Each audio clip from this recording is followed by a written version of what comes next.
Okay, so if I ask you to find the area underneath that function, you're going to tell me, hey, I know that function is a semicircle. Yes, it is. Awesome. That is a semicircle. It has a very distinct pattern to its function. It's got a number minus x squared with a square root. Is that the top half or the bottom half of the circle?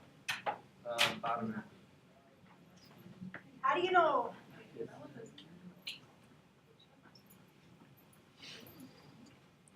I'm going to be honest, I can't take a stab, but I guess as good as mine. Where is the center of this circle?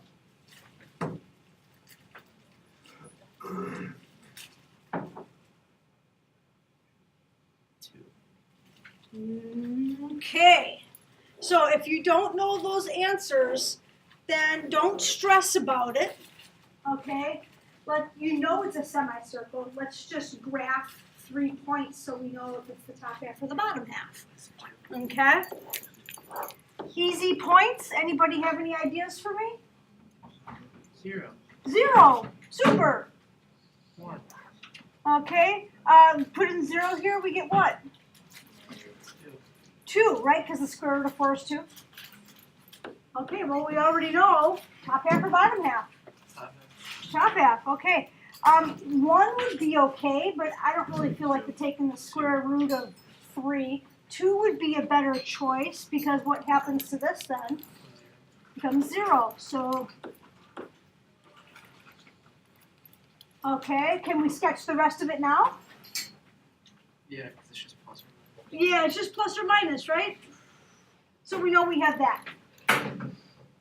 Okay, so how are we going to find the area underneath this curve?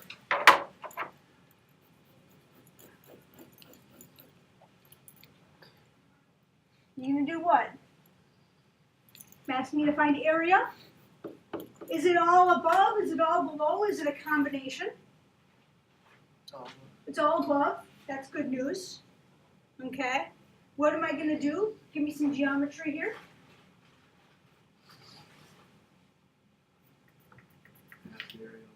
Yeah. What's the area formula for a circle? I hope you can. 2 pi r. I disagree. Think about an area, something's got to be squared. Pi r squared. So pi r squared divided by 2. What's the radius?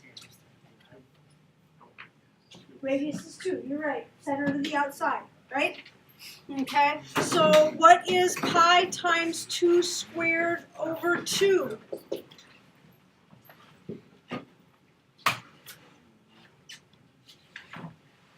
Pi times 2 squared over 2? 2 pi. It's 2 pi.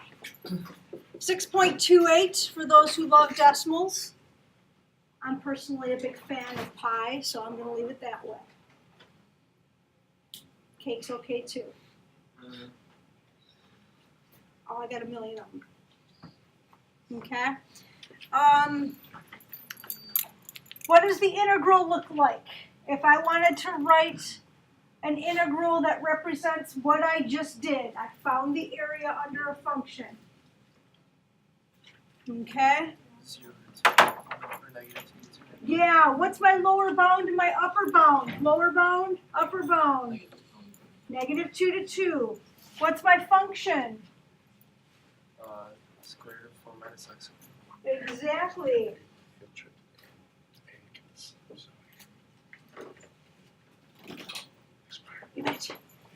Okay, our function is square root of 4 minus x squared. And what else do I need whenever I write an integral? I need that differential to match my variable that I have. Okay.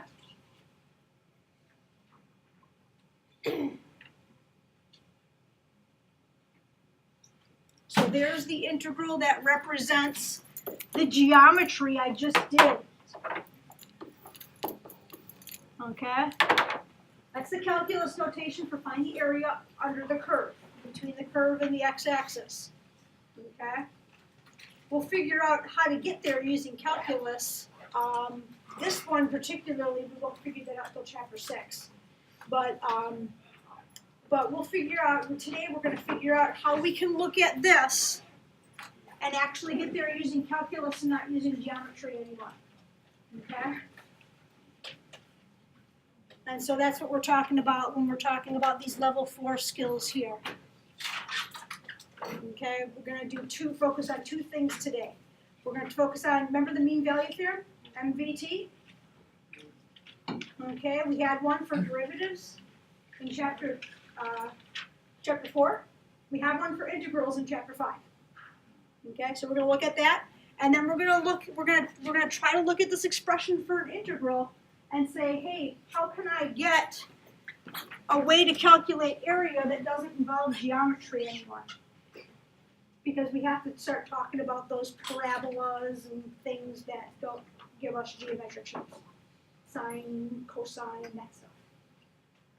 Okay? So questions about that? All right. So looking at this then, okay, there is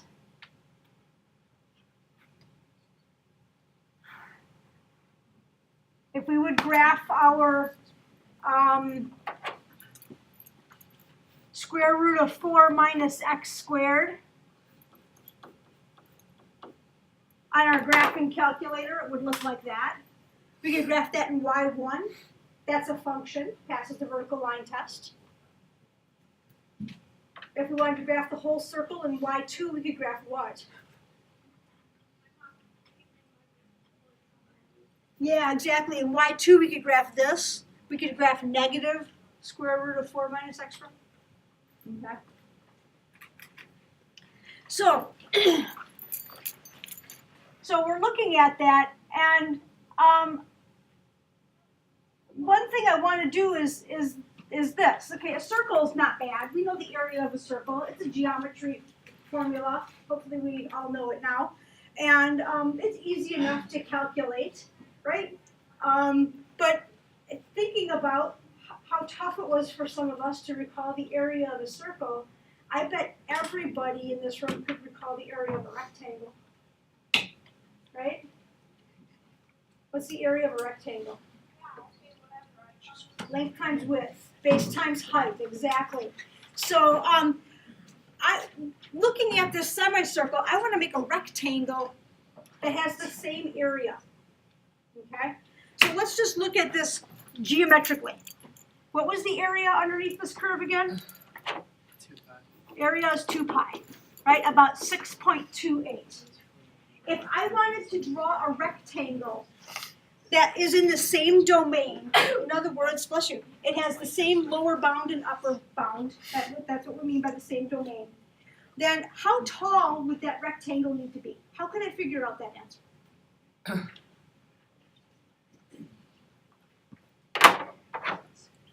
I want to draw, so this is my semicircle over here, this is my rectangle over here. My rectangle area, I want my rectangle area to be how much? 2 pi. I want it to have the same area as the circle. So you just said 2 pi times width. Okay. How tall does my rectangle need to be? What were you saying, Tyler? I'm up. Okay. Pi over 2?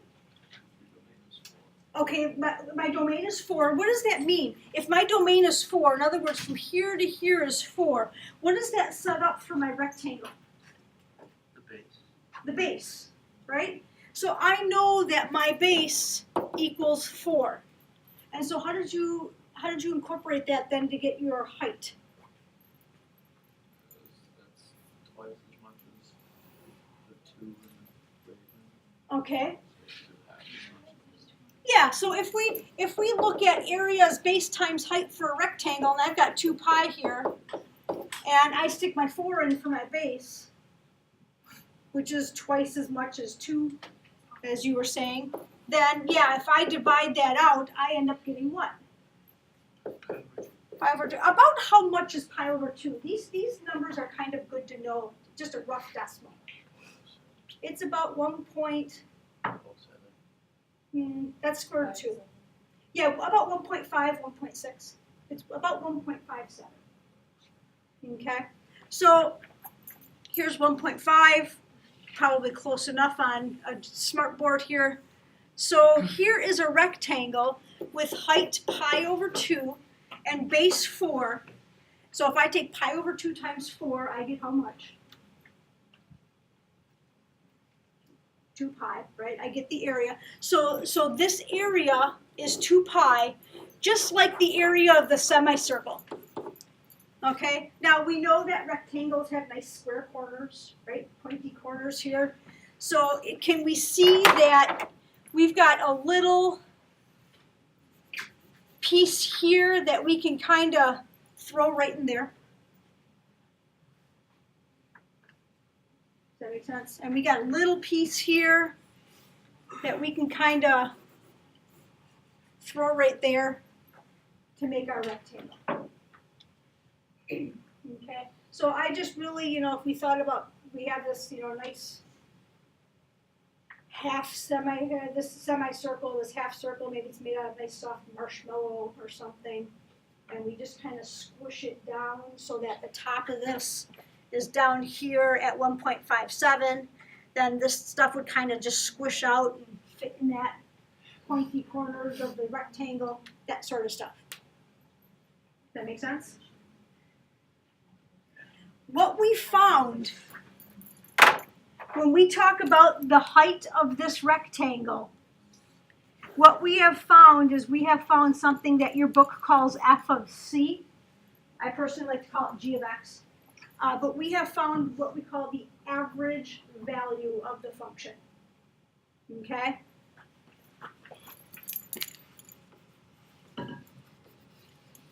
It's the value that allows us to draw a rectangle in that domain rather than draw something like a function. Okay? And we get the same area. So we call that the average value. Okay? So it's kind of a big deal. Okay, we found a rectangle, nice easy geometric shape, and it has the same area as a semicircle, which is a more difficult shape. And the reason why this is a big deal is because when we start to get the functions that aren't semicircles, maybe we get a function that's quadratic, or a sine or a cosine, then we have found a way to make basically a rectangle out of a really complex function. Okay? And represent that average value. How are we doing so far? Doing okay?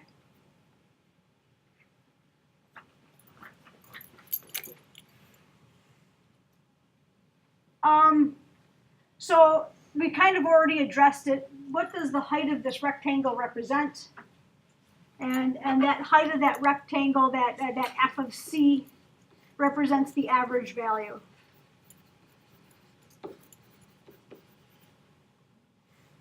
So your book kind of writes it like this. We have a function that we can integrate.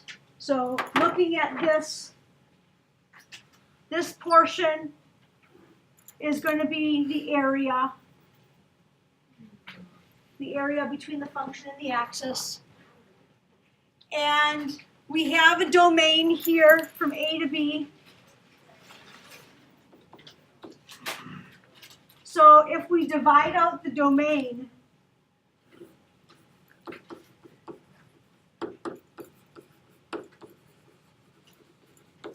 in other words, with the semicircle example, we divided out 4. We took 2 pi, divided it by 4. We divided the base out. If we divide out the domain, we get that average value. We get that height of that rectangle.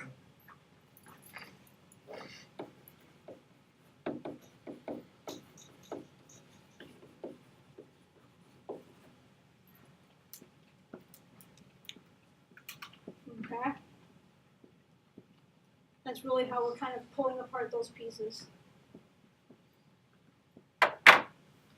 So the average value of a function allows us to just draw a rectangle where we would have a more complicated function.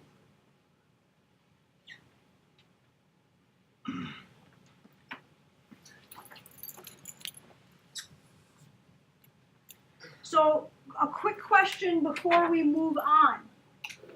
Knowing what you know about trig functions. Let's go back to yesterday. Yesterday we were dealing with the cosine. Here's our cosine of x. And we've graphed it in the domain of 0 to 2 pi. What's the average value of the cosine of x from 0 to 2 pi? How did you know? The one going up to the negative one. Okay. What's true about the area above and the area below? So, It's the same. And so if we're talking about the definition of integrating being adding up all my positive and my negative regions, I end up with a value of 0. What is 0 divided by 2 pi? 0. Exactly. So my average value here, my f of c equals 0 for that function.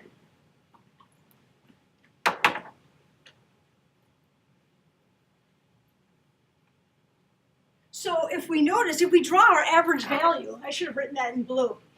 If we draw our average value, basically means we don't have a rectangle, we just have this line right along the axis. Does that line cross the function anywhere? Yeah. How many spots? 2. 2, right? It crosses when the value of the cosine is equal to what? Pi over 2 and 3 pi over 2. Yeah, right? When x is pi over 2 and 3 pi over 2. Okay. Okay, so how many people remember the mean value theorem for derivatives and what it had to deal with? So, and this is, hopefully, as we approach the AP exam, we'll kind of start to focus in on the terminology and what stuff you really have to pay attention to and what stuff you can kind of forget about. But mean value theorem for derivatives and mean value theorem for integrals are these big things. And we'll just keep working on them throughout the rest of the March and February as we get closer to the AP exam. Okay, so what if I put this on the board? There's the mean value theorem for derivatives. Does that ring a bell? Yeah. Remember we had a special situation called Rolle's theorem, where we said that the rise over run, the value of the slope of the secant is somewhere we have the value of the slope of the derivative being that same value. Okay, so Rolle's theorem was a special situation where the derivative was 0. In general, we have the slope of the secant using the endpoints of the interval. We're going to find that slope somewhere in the interior at some point C, which is why we're starting to call the average value f of c. Okay, so really the mean value theorem gets its name for derivatives because the rise over run is called the average rate of change, and average means mean. So the rise over run equals the derivative. Okay. So the mean value theorem for definite integrals then, in other words, integrals when I have an upper bound and a lower bound, just means that if I have a region and I can find an area, then the area of my integral is equal to the area of some rectangle I can draw. Okay, so the integral equals the area of a rectangle.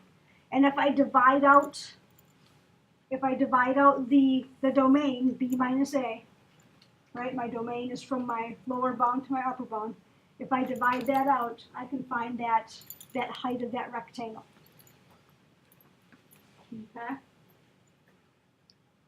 So if we can look at this, we can see, well, on my function here, I've got this little corner piece, and where can that little corner piece be placed? Yep, over here. We can kind of sneak that in under the red rectangle right there, where we have an open spot for it. And we end up occupying the same area. Okay, so we could take, this is paper, we could cut it, just slide it over. Okay. So far, so good? Okay. This next card is just actually the same thing. It's just that I like to put it on a page so I can cut it out and stick it up on a wall for quick reference. So we'll just kind of go past that card real quick. So let's take a look at then, this is one of your practice problems from yesterday. Okay? We had integrating 5x from 0 to 2. So go ahead and take a second and sketch this function over here. And just get that sketched out. We're recognizing that we have to sketch the function what? 5x, exactly. Awesome. It doesn't have to be to scale. If you want your x-axis to be a little wider than your y-axis, that's fine. That's all good.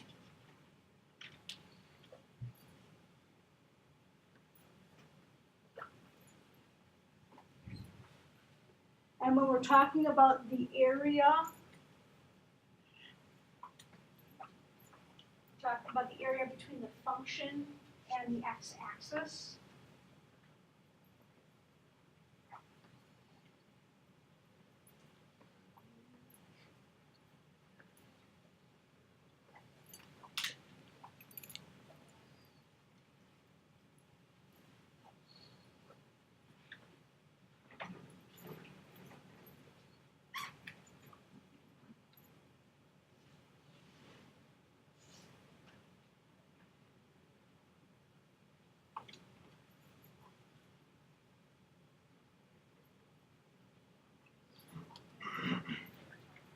Okay.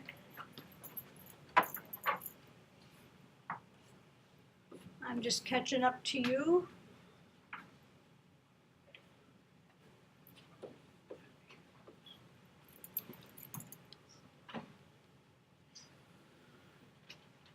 So I'm seeing this drawing, looks good.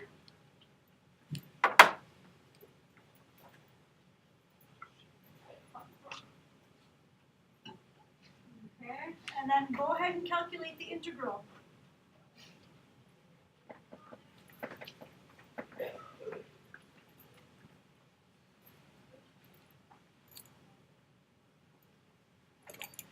So we're going to calculate the integral, which means we're going to, in this case, look at what geometric shape? A Yep, triangle. triangle. Looks like some good area calculations, so I already see people saying, well, that's this. So if you got a number for that area, you've found a number for the integral. Sure.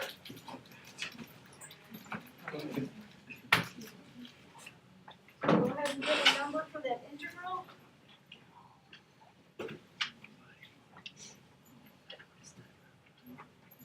Seeing some good numbers here.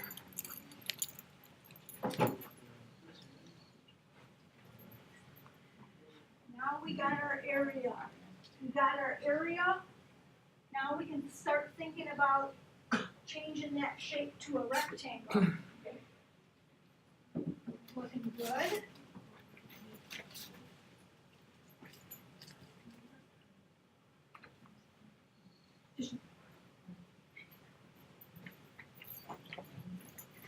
Okay, so I'm seeing lots of people acknowledging that the base is along the x-axis. So it has a distance of 2. The height is along the y-axis. It's got a distance of 10. So we know that integrating that function gives us an area of 10.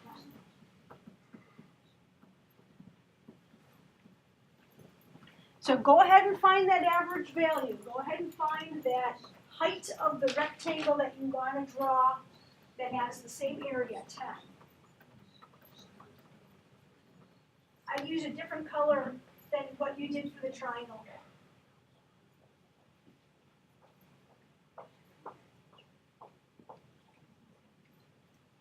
And then look at that picture and and ask yourself, is there a gap in the rectangle where I can stick some stuff in the triangle that's sticking out above it? Yeah. Okay, so I'm seeing lots of people acknowledge that a rectangle is base times height. That's all good stuff. And I know that from my walking past people, I've seen kind of two approaches. I've seen people using the 1 over b minus h method times the integral. That's awesome. You're giving a calculus spin on that. I see people just doing 10 equals 2 times h for a geometry spin on the problem. Both are excellent solutions.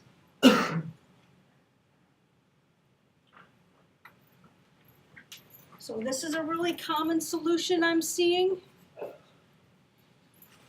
In addition, this is a really common solution I'm seeing.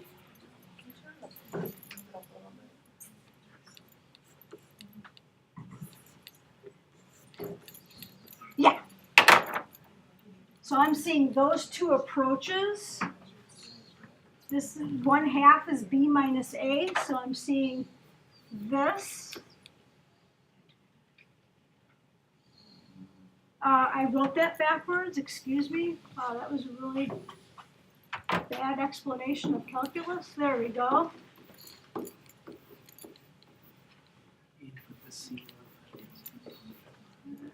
There we go. Sloppy handwriting, there we go. So I see people using the calculus approach where they're going like this and acknowledging that that geometric area is the integral. Okay. And notice you're getting the same answer. So I'm seeing a mixture of these two solutions, which they're both awesome. They're both totally valid on an AP test. Yeah. Is like this mean value you're not It'll work as long as we're continuous in that domain. So no asymptotes or anything like that. Will we eventually have something where we can Deal with asymptotes and stuff Yeah. like that? No. No. We'll always have a continuous function. So Tyler's asking a point, will this theorem work? This mean value theorem for integrals work for anything? And it'll work for everything except for if we got an asymptote somewhere in that domain. Okay, where we can't physically calculate the area because we don't physically have an enclosed shape. Okay. So we're drawing what are we drawing here? We're going to draw a rectangle where? What's the height going to be? 5? Yep, at 5, exactly. So we got this rectangle. Okay, and so if we look at that rectangle, then we can see that we can kind of lop off the top of the triangle and stick it into that gap there up against the axis to complete that rectangle. Okay? You doing okay? Okay, so that's the mean value theorem, and we call this the mean value theorem because we're basically, whenever we make a rectangle, we're saying that's the average value. It's kind of like we have this function whose values change across the domain, and we want the values to stay the same across the domain. That's calculating an average. Okay, so that's why we call this the average value for integrals. Okay, so that's the first big thing. The second big thing is we really need to get to a point where we can deal with shapes that aren't geometric. Okay? Because right now we've said, well, wait a minute. Here's notation for indefinite integral. I can look at this function and realize it just graphs me a triangle, and then I can rely on my geometry. Okay? But what if we didn't have something that we could graph into a geometric shape? So we got to get to that point, and this page is going to kind of get us here. We need to find a connection between, and the nice thing is we've kind of done this a little bit, but we need to find a connection between the function, like in the last problem the function was 5x, we were integrating 5x, between a function and its integral, okay? And I think one way to kind of talk about this is to go back and talk about motion. because I think motion we've got some good intuitive knowledge of. For instance, let's just look at this scenario here. You're driving your car on the highway with the cruise set at 50 miles per hour. If I have my cruise control set, what does that tell you about my speed? Constant. Constant. So I have then a constant function graphed here. Give me a function. Write that function for me. Velocity, I've got my cruise set at 50 miles per hour. Y equals 50, right? Or f of x equals 50, or sometimes people will write even velocity equals 50. We'll call it f of x equals 50. We'll use the function notation. Okay. And so what does it mean then, if that's my function? If that's my function, what does that mean? How is that related then as we go through time? For instance, I'm driving 50 miles per hour and I'm going to drive for an hour. What significance does that mean? 50 miles. In an hour I moved how much? 50 miles. 50 miles. Does that make sense? Now, if now we're talking about in an hour I've moved 50 miles, what are we talking about when we're talking about how much we've moved? Displacement. Displacements or distance. And today we're not going to really distinguish between displacement and distance because we're just going to look at all positive values here. We'll worry about that in chapter 6. So if this represents driving for an hour at 50 miles an hour, then at the end of that hour, according to Tyler, I should be 50 miles away. Everyone agree? We're good with that? Okay, so if I would come over here and plot my position, then I would go for an hour and plot a point where? 50. At 50. What about if I travel for 2 hours? 100. Now how far away from the starting point am I? 100. 100. So for 2 hours, I'm 100 miles away from my starting point. What if I traveled for 3 hours? 150. Or 4 hours? Or 5 hours? Or 6 hours? He's at 50. Okay, go ahead and graph those positions. Where am I after 3 hours? Where am I after 4 hours? Where am I after 5 hours?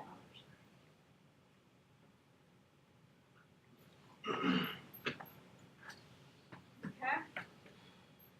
This almost sounds like a physics question, doesn't it? In the land of Voigt, you probably have done this year. I know in the land of pottery, you did it last year.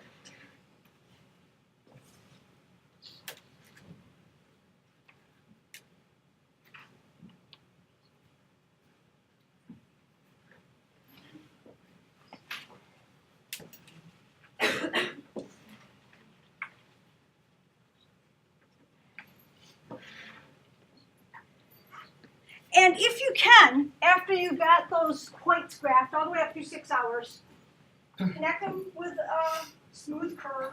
I'm being really general here because you're really going to use something else.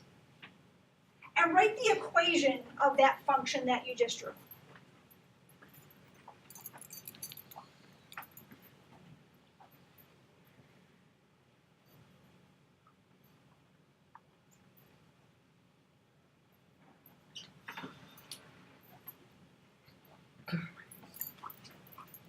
And so I'm going to take Tyler's advice. I'm just going to move 50 miles every hour I drive.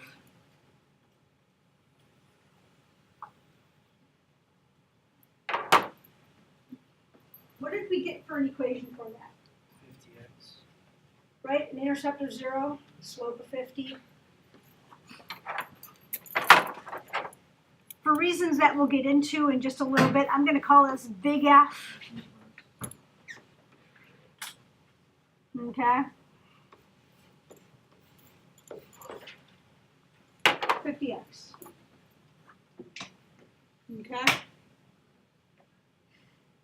Can you see, because the point of this, again, we go back up here, we want to find a connection between the function and its integral. We know that calculating areas here is the same as integration.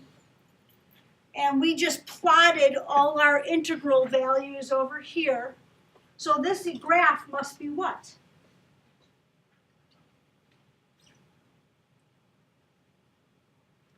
If this point down here represents 50, and this point here represents 100, and this point here represents 150, what are all these areas representing?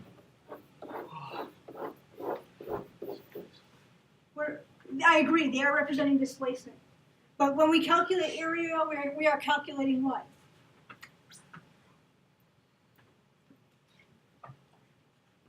In general, every time we do an area calculation, we've calculated a what?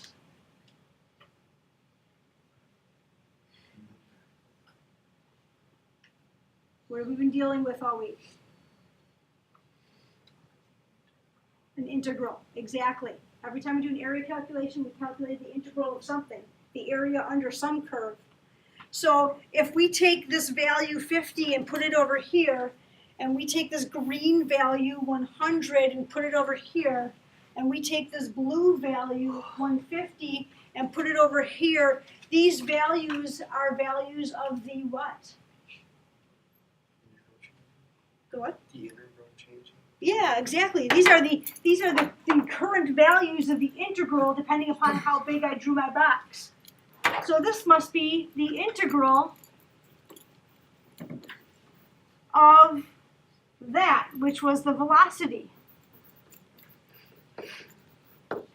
Now think about that. Think about when we worked with motion way back in chapter 3.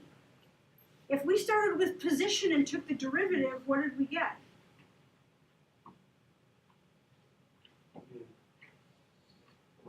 Velocity. We took the derivative again and we got acceleration. Okay, well we're starting with velocity and we're calculating the area under it and we're ending up with position. Okay, so if we talk about position, I'll be really physicsy now, and velocity being the derivative of position.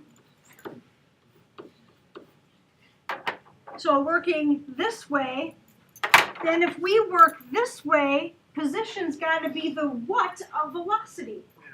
The integral of velocity. The integral of velocity.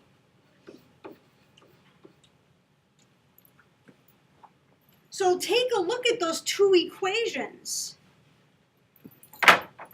My velocity equaled 50. That was my function, right? It's a constant function. My position equals 50x. Is my velocity the derivative of my position? Yeah. Is the derivative of 50x 50? Yeah. So my velocity is the derivative of my position. So my position must be the integral of my velocity. Okay? And so the question is, can we look at a function like velocity equals 50 and get the process reversed so that we can end up with a function that was originally what we wanted before we took the derivative? Okay, so can we look at 50 and say, well, if this is a derivative, then my original function must have been 50x. And we did a little bit of this in chapter 4. Can we tell, remember and then we put a plus c on the end? So that's what we have to kind of start looking at, especially when we have functions that aren't geometric. So we kind of want to talk about this. We kind of talked about the first part of it. How far did I travel in the first 2 hours? 100 miles, right?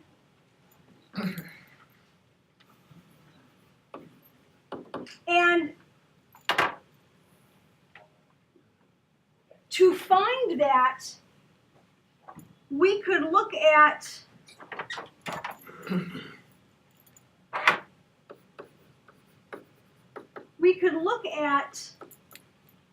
the velocity graph and say, well, I can integrate my velocity from 0 to 2.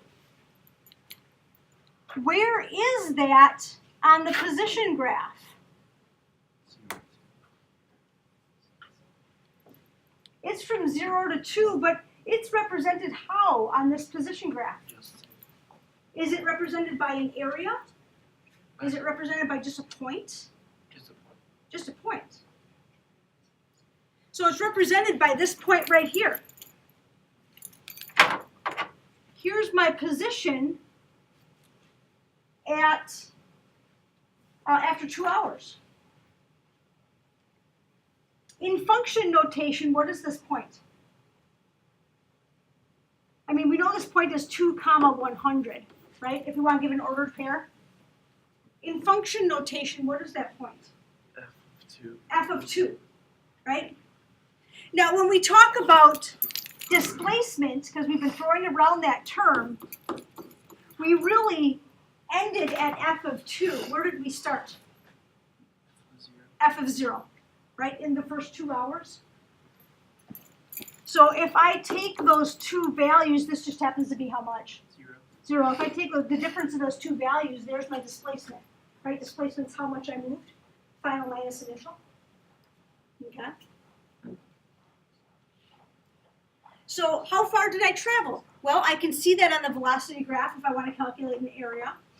I can see that on my position graph, which we now know is the integral. And I can see that by just taking the function values. So if I integrate, I get a how much?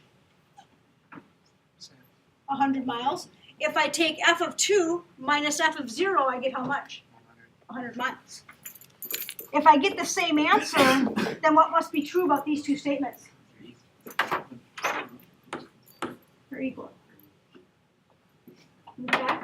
So let's try this when I start and stop kind of in the middle. See if it works out. Okay? So let's go from the first hour to the 5th hour. So let's come back up here and take my favorite color, orange. So from the 1st to the 5th hour, we're going to look at that trip, that part of the trip. Okay, what does my integral look like? From the 1st to the 5th hour, who can write the integral notation?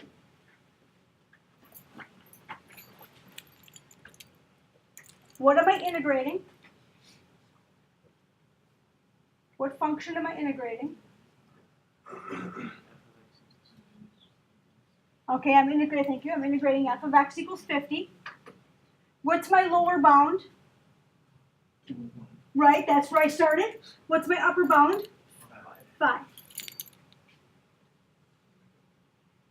Okay, so I have a integral from 1 to 5.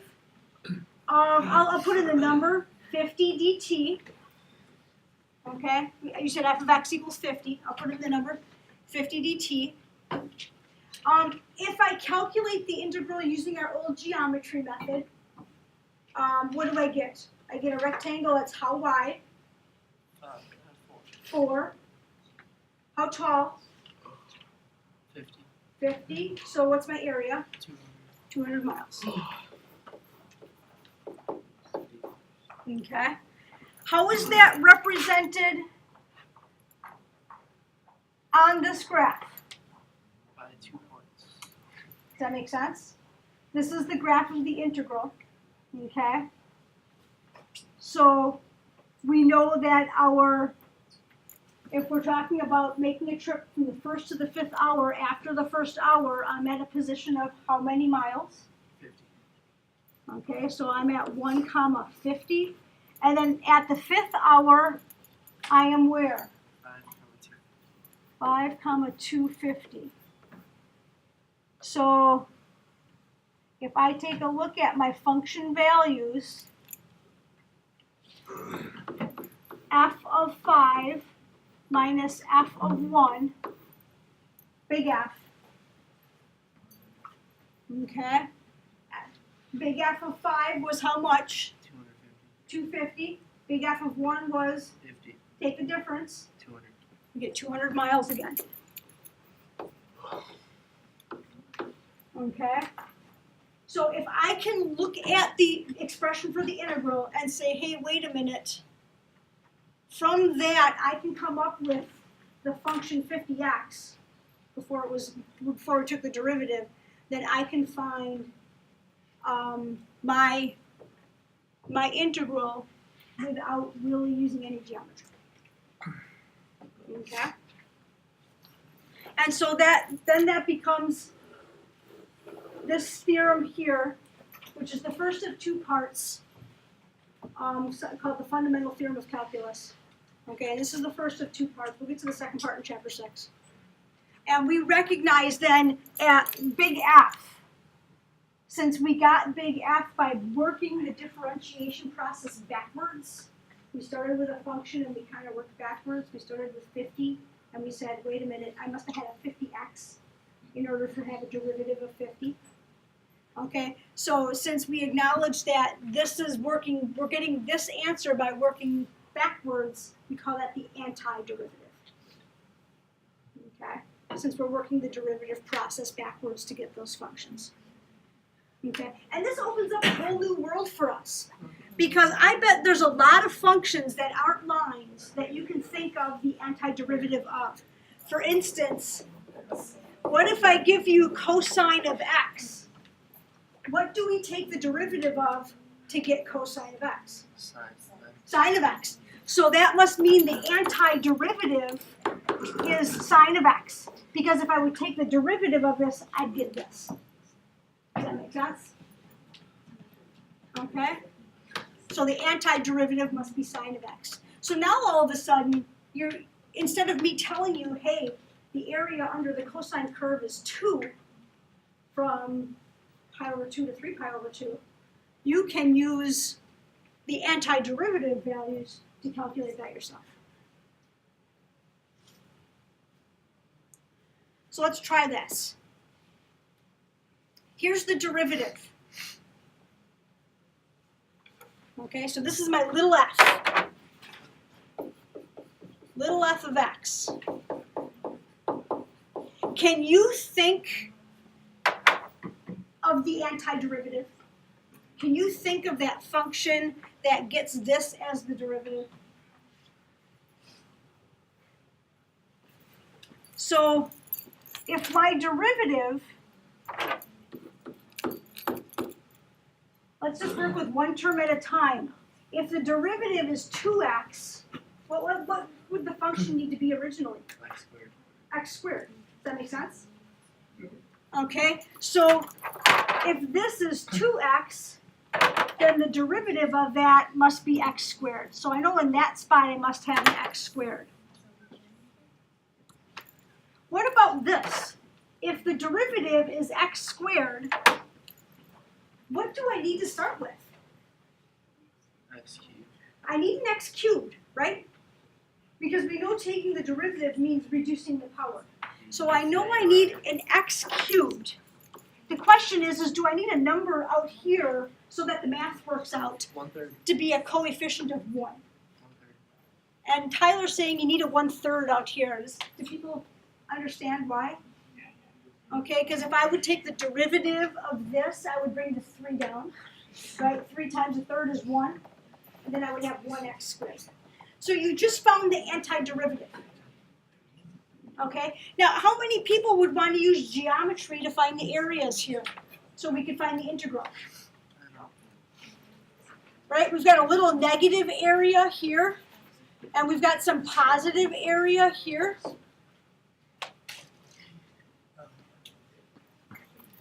But we don't have to. Okay, we can just go and calculate. In fact, I'm going to jump down here to the whole integral. We can just go ahead and calculate the area, the net area, considering we have some minus and some plus, just by looking at that antiderivative. So what was that antiderivative again?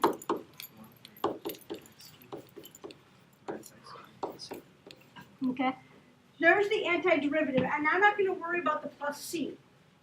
But we know that the integral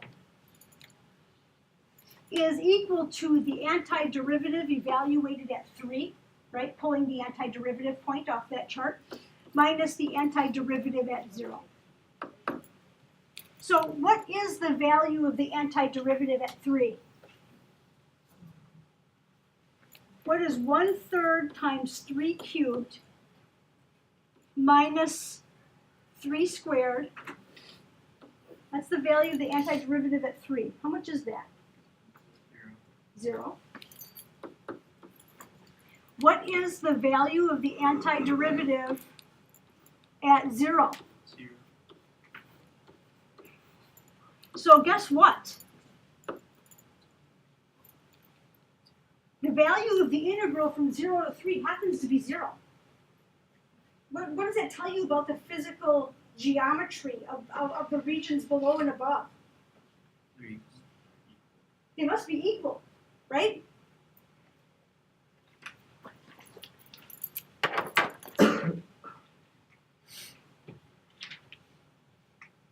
So what about this region from 0 to 2?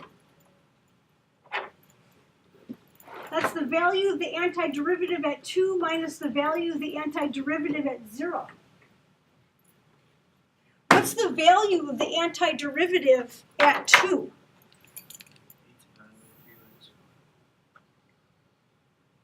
Here's our antiderivative.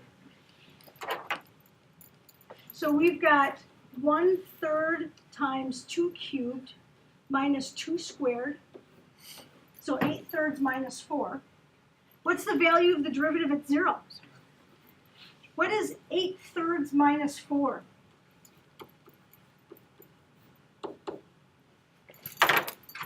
Think of 4 as 12/3. -4/3, right? That first region was beneath the axis. Does that make sense?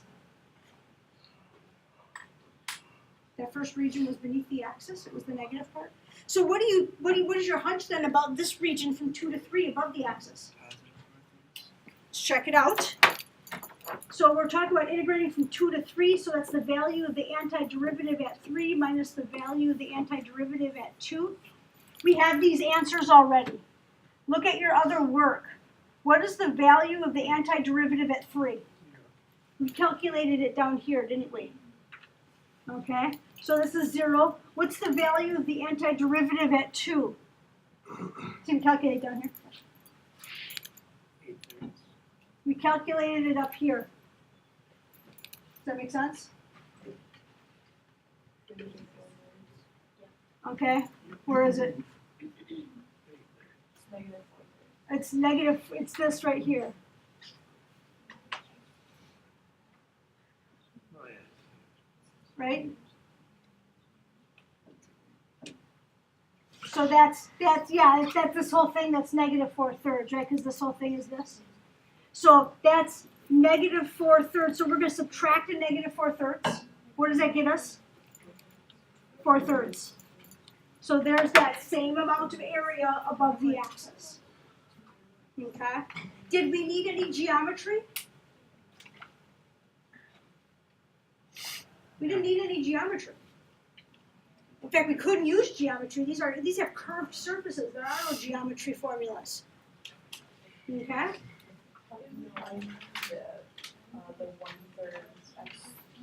So we've got website tonight that covers seeing the antiderivative from the function.